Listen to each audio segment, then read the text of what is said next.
Marami ang nagtatanong, ano ba ang lihim na kwento na itinatago ng isang simbahan na nasa loob ng kuweba? Bakit sa halip na magpagawa ng isang gusaling simbahan ay mas pinili nila na itayo ang simbahan sa loob ng kuweba? Ano ang hiwagang itinatago ng kuwebang ito? May lumang kasaysayan ba na hindi sinasabi sa publiko? At ano ang posibleng dahilan bakit tila may hiwaga ang bawat sulok ng simbahan? Ano kaya ang totoong kwento ng simbahang itinago sa loob ng kuweba?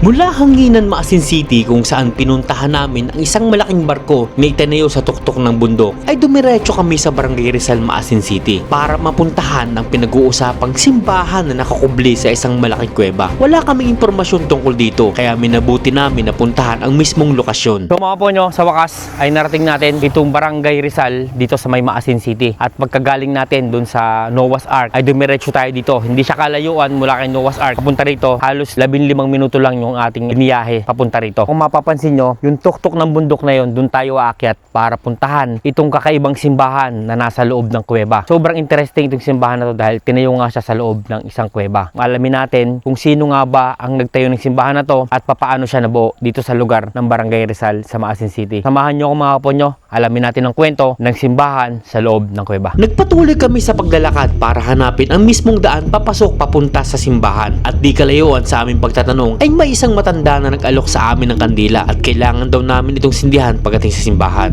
Bili kayo ng kandila, sir. Magsindi. May tubig doon. Magkano po yan? 20.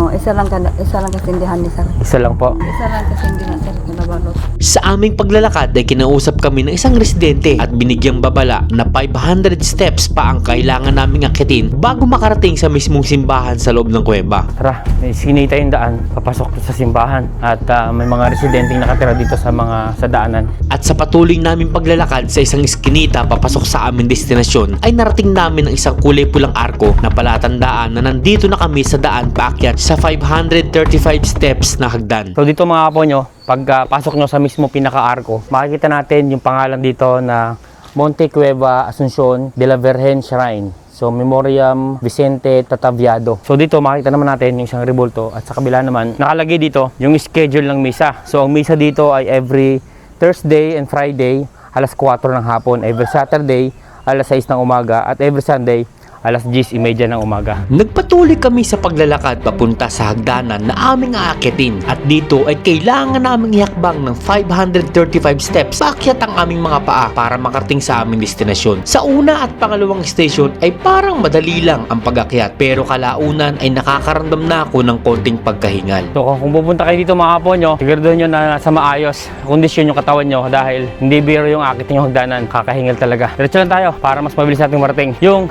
simbahan. Kahit matarik at medyo kinakapos na sa paghinga, ay nagpatuloy pa rin kami sa pag-akyat. Ano kaya ang meron sa simbahang ito na nasa loob ng kuweba? At kailangan mong akitin ang mahaba at matarik na hagdanan na uubos ng lakas mo at magpapabilis ng tibok ng puso at susukat sa lakas ng baga sa paghinga. Malapit na tayo mga kapo nyo. 11 station na to. Akala ko ay simpleng hagdan lang ang aming akitin pero nagkamali ako dahil matarik ang hagdan at ramdam ang bigat sa bawat hakbang ng paa. Sobrang hingal ako mga kapo nyo. Pero tinan nyo yung kailangan natin akitin. Sobrang tarik pa rin talaga. Hindi biro pumunta dito. At sa wakas, pagkatapos ng 535 steps na pag-akyat sa matatarik na hagdanan, ay narating din namin ang mahiwagang simbahan sa loob ng kuweba. Sa wakas mga kapo nyo, narating din natin itong pinakataas. So dito, makita natin may iba pang establishmento. At ito yung daan papunta doon sa simbahan sa loob ng kuweba. So daan mo tayo sa tindahan, magtanong-tanong muna tayo. Bago namin pasukin ang loob ng kuweba, ay minabuti muna namin nakausapin ang nangangalaga ng simbahan para malaman ano ba ang tunay na kwento ng kuwebang ito at sino ang dahilan at paano na itayo ang simbahan na ito na nasa loob ng kuweba. Dati, yung may-ari, yung Florencia at saka Chong apelido, tapos binigay nila sa simbahan ng Diocese of Maasin. Tapos niano na sa obispo, nag-ano ng Most Precious Blood of Jesus Christ, yung red sa center Yun ang simbolo ng dugo ni Kristo. Yung idea po, nung bakit po nagkaroon ng simbahan dito sa loob? Yung dinunit na sa simbahan o nilagyan ng simbahan, the Yusisan Shrine of the Most Precious Blood. Yung pong kuweba, paano po na-discover yung kuweba? Na-discover yung kuweba sa yung ari ng taga Chong kasi sila ang tag-iya Ano sa po siya? Man-made po ba siya o sadyang kuweba? kanang nature ang kuweba. Dati mayroong maraming yung sa mga ibon, yung mga taiba sa ng Tagalog sa Ipot po, oo. Tapos mayroong maraming yung fertilizer nga guano ang pangalan. Tapos kinuha to. Pag kinuha na yun ang sa ang kuweba, malalim na. Kasi sa dati, mababaw lang. Kasi yung marami itong mga guano. Di bali po Oo. yung simbahan po dito sa kuweba. Ilang taon na po siya ngayon nandito? Basta gideclare na ni obispo namin nga nahimuong the Yusisan of Precious Blood mga 2000. Di bali 26 years na po siya ngayon. Oh, ganyan. So mga po nyo, pagkatapos ng 535 steps ay narating din natin itong simbahan na nasa loob ng kuweba. At makakasama natin ngayon si Ate Gina. So siya yung caretaker nitong simbahan na nasa loob ng kuweba. At sasamahan niya tayo para maipakita sa atin kung ano nga bang meron dito sa simbahan na to. So Ate Gina, ano nga pong pangalan ng simbahan? The Yusisan Shrine of the Most Precious Blood. Ayun, so mga po nyo. So andito lang ito sa Barangay Rizal. Rizal, Maasin, Southern Leyte. Okay. So sa mga gustong pumunta rito, puntahan nyo dito sa Maasin City na may Barangay Rizal. So tara, Ate Gina, punta po tayo.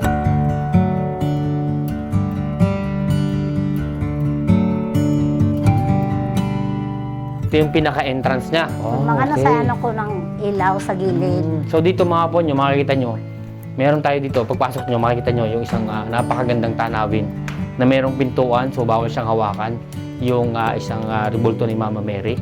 At dito nakalagay naman, may kandila dito, and nakalagay, share your blessings, help us improve the shrines, restroom, and canteen. So kung makita nyo, nilagyan nilang ng bakal para may harang yung pinakakuweba. Pero talagang kitang-kita na nature yung kuweba, hindi siya man-made. Wow, amazing! Ang ganda, ang lamig. OMG. So dito mga po nyo, makikita natin na talagang nature yung kuweba. Ang nakakatuwa lang makita, ginawa nilang napakagandang simbahan. So tara, lapitan natin yung mga gilid para malaman natin. So dito mapapansin nyo mga po nyo yan. Nature, gawa ng kalikasan yung kuweba. At kung makikita nyo sa taas, ayan. Marami siyang yung mga dating tirahan ng mga ibon, mga butas-butas. So medyo na-dry na nga lang siya kasi nga laging pinupuntahan ng mga tao. So dati daw ay mga stalagmites, stalactites, nandito lahat sa itaas ng kuweba. So yung Ate Gina, yung pong design ng simbahan. Ito, original ito. Original po lahat yung kuweba. Oo. Yun lang sa sa altar Opo. design kasi yung lupa ang Ginawang pataas-taas po. Oo. So marami pong pumunta rito tuwing Sa pag kanang yung mahal Semana na araw po. Santa, Mahal na araw. Mahal araw. Tapos yung birthday ni Mama Mary, September 8, o yung fiesta dito sa Montecueva, yung itong dugo ni Kristo. Okay po. Dati sabi niyo marami dito mga ibon. So halatang halata po. Ayan o, may mga butas pa yung mga pinakataas. sa ibon. Dito, nandiyan pa rin po. Hanggang ngayon, meron pa rin. Yung yan, mga So ito mga po nyo. Hanggang ngayon pala, meron pa rin mga nakatirang ibon ngayon sa kuweba. So pag may walang tao, nandito sila, pumabalik sila dito. Kung mayroon na marami na, hindi na sila pumasok kasi maingay na. So yung capacity po, yung seating capacity ng simbahan, ilang tao po ang kaya i-accommodate ng simbahan? Iwan ko. Kasi ang yung mga Pati tao, po hagdanan. pati dito, umupo. Dito, po sa hagdanan. upo. Punong-puno po. So tara, lapit Dito po tayo sa dito. gilid, pwede din, upuan. Okay po. Sige po, pasyal po tayo dito sa simbahan. Ang ganda mga kapo nyo. Sobrang ganda.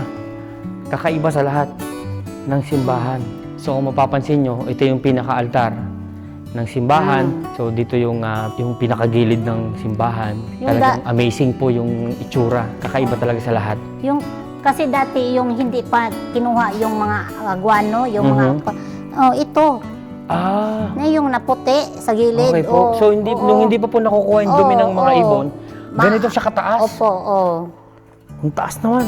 Ang dami nilang nakuha, no? Nakuha, Truck siguro nakuha nilang dito. Siguro, pero tinapon lang doon sa... Ginawang pataba lang po. So dito, napansin ko, meron pang isang parang maliit na papasok. Tara, lapitan natin. Ang lamig. Ang maganda dito, hindi na kailangan ng aircon. Sir, ito pong di mga tubig. Oo. Mga holy water ito. Dito kami kumuha ng inumin namin. Sinasahod niyo po, Opo, tinutulong? oo. Kaya nilagyan ng net Oo, para masala? Parang walang lamok. Ah. Ang mga mosquito ba, dito kami magkuha. Kasi sir, yung mga ibang mga tao, Oo. di ba depende sa atong faith nga, Yes po. maano ang atong mga sakit. Yes. Oo. So ito, yung pinaka-holy water na Opo, ginagamit opo, dito oo. ngayon. Tumutulo. So ilan na lang yung tinutuluan niyo sa kuweba? Itong no? mga ano, yung mga banga. Yan po yung bunga. Oo. Yung lahat ng may Oo, bunga niyan. yung Nandyan pa tumutulo. hindi pa mo na ano, nasaod. Oh, ito. Iba. Pwede pong buksan? Opo. Ayan to mga po nyo, tingnan natin. Wow, sobrang linaw ng tubig. Tepod O, ito, puno na. Ang linaw. Ito po, puno na rin. puno na. Oh. So hanggang ngayon pala, hindi pa rin talaga dry na dry yung kuweba. Hanggang ngayon, meron pa rin tumutulo galing sa itaas. At ngayon, Maraming mag-ano dito, kuha ng tubig. Yung mga pilgrims. okay po. Mm. Sobrang lamig ng tubig na yan. So, Nature. ano pa rin yung kuweba? Manay original nga. buhay na nature. buhay pa rin yung kuweba. May tubig pa rin na dumadaloy sa kanya. At ngayon, ginagawang holy water. Opo. So, dito mga po nyo, ano po itong... Ito, ano po 14 ito? station. Ito po. Nilibing si Jesus. Ah, okay. So, yung ginawa nyo mukha nga siyang libingan, ano? Oo. Pwede po ba umakyat? Sige, pwede. Sige po, tara. So, ito mga po nyo. So, mukha siyang libingan kung mga yung 14th station na dito pinapakita na nilibing si Jesus. At talaga namang mukhang libingan kasi nga papasok pa. Sadya po bang ito yung tsura o ginawa lang to? Sadya lang. Ito na po talaga? Oo, ganyan Parang lang. sinadya, no? Hmm. Na talagang pang 14 station talaga yung lugar. Ang kagandahan dito, malamig siya. Kung magsisimba kayo dito, hindi na kailangan ng aircon, hindi na kailangan ng kahit na ano. At makaka-focus talaga tayo. At ang isa pang maganda rito, siguro yung sound system, hindi na siya ganun kalakas kasi nga nasa loob ng kuweba. Ang lamig, sobrang lamig. Pwede po ba umakit dito? Opo.